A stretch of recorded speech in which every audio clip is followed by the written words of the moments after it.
Hi, my name is Jennifer Pack, and this is my final gallery project for art history. I'm going to begin with Martini's Annunciation.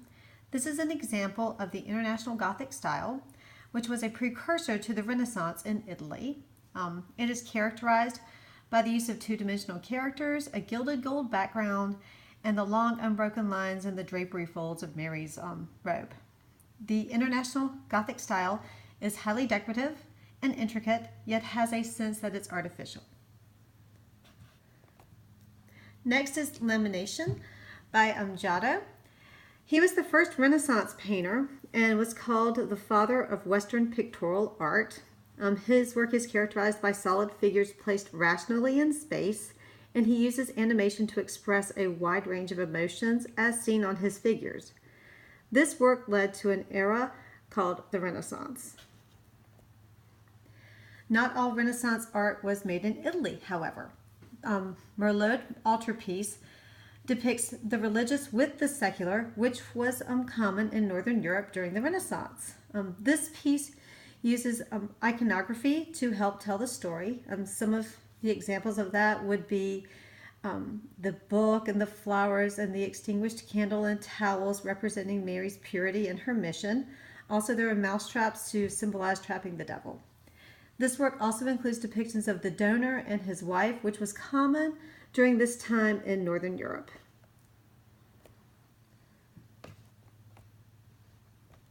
Okay.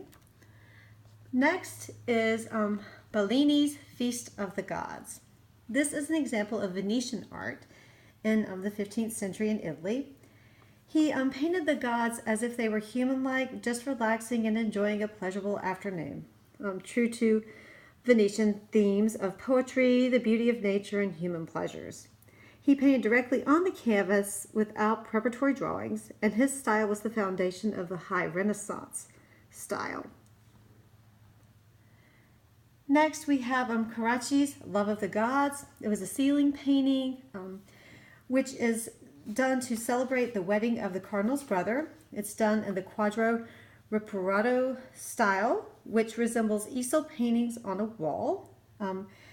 This work helped to start the trend of this style for over 100 years. Next, we have The Calling of St. Matthew by Caravaggio. His work was influential through much of Europe because of his dramatic use of light and dark, as well as his depiction of religious figures in the natural settings, which was considered very innovative. Another artist that used light for effect was Rembrandt.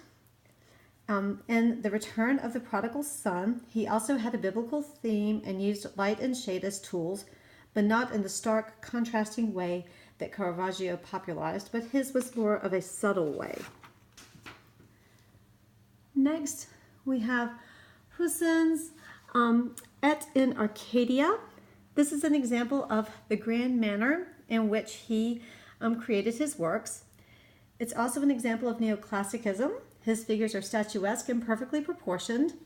He became the first painter of Louis XIV, and he established the French Academy, where he trained other artists in the classical style. Oath of Horatio is an example of neoclassicism.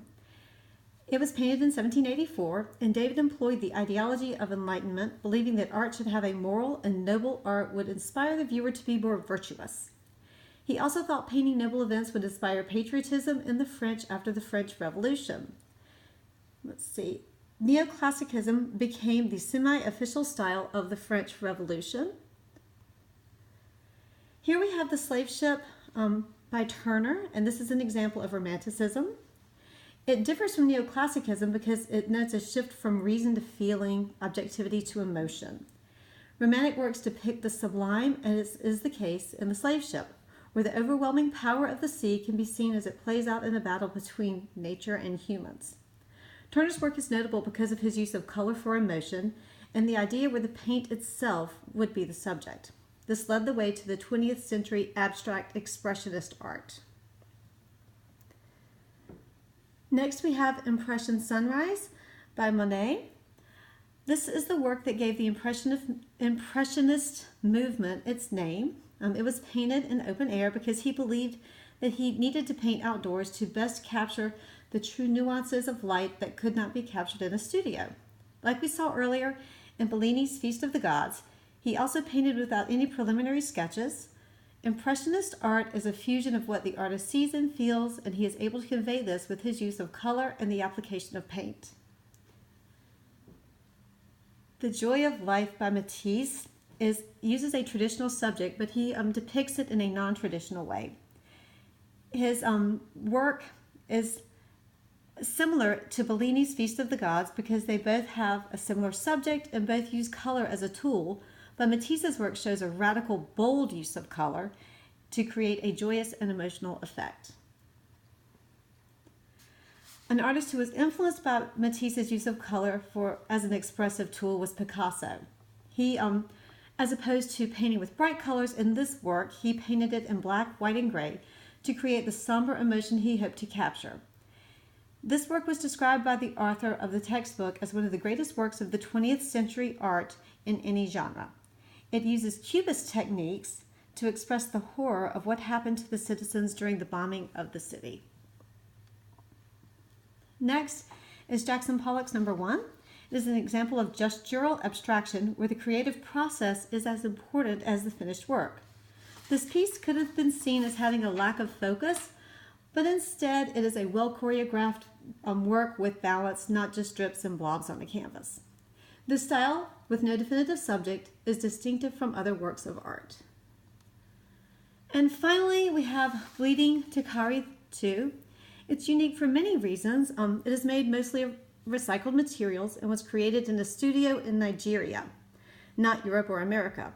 It is a fusion of textile and sculpture and is so unique that Anatusi has created his own nameless genre.